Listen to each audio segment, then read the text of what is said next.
Hello, and welcome to episode 13 of the APB podcast.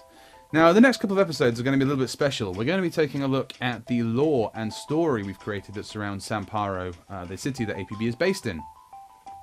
Now, to do this, we sat down with KitKat, who is the lead creative designer for the project, and asked him a few questions, put together some of the questions that you guys sent in surrounding the lore, and he put together a bit of a talk for everyone. It's worth mentioning at this point that there's no overarching story that the players will embark upon when they play APB. Really what APB is about players creating their own story. And they can do that in many different ways, obviously from the creative elements that APB has to offer, such as creating their own brands, creating their own vehicles, and their own real characters that they'll forge within the game. But obviously players will interact on a social level, which will enable them using the video recording functionality and the screenshot functionality to create their own stories. My name's KitKat, or Stephen Hewitt if you prefer. I'm the lead creative designer on APB. Okay, so we've had a few questions about the sort of story lore in APB. People are quite interested to see the sorts of things that we're trying to achieve in the environment and in the game itself. APB has a lot of story material written for it. We've had various professional writers producing a lot of material for it. But one of the challenges of writing story for a massively multiplayer online game was to work out a kind of a narrative that you could put into a game like that without trying to lead players down one massive sort of long story trail. So there's not in APB there isn't really a sort of a massive meteorite about to hit Earth and all these massive things are about to happen.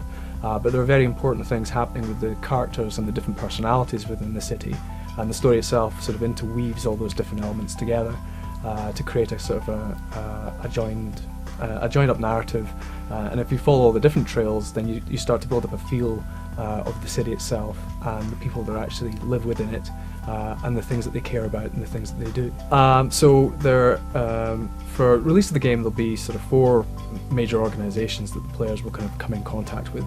On the criminal side, there's the G-Kings and the Blood Roses, and on the Enforcer side, there's the Prentice Tigers and the Praetorians.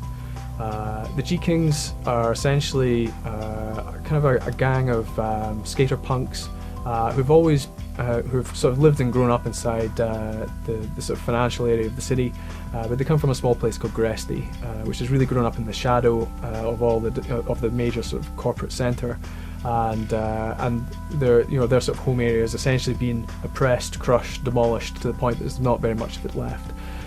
So they've always been fighters. They've always been on the city streets.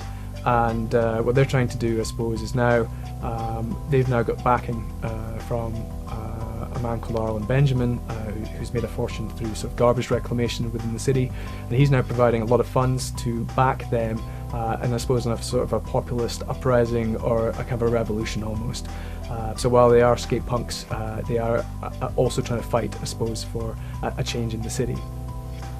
Arlen himself, is a sort of a rich industrialist, philanthropist, I can just about say that, and he, again has, I suppose, almost like his own take on kind of where he wants to take the city as well. For the Blood Roses, they're run by a man called Michael Simeone. He is a kind of an ex-mafia boss who's essentially gone state's witness and has changed his looks, so nobody really knows who he is anymore. But is now posing as a kind of a club entrepreneur. So the Blood Roses really are a group of very sort of wealthy kids who've kind of cultivated a very sort of debauched detachment, basically.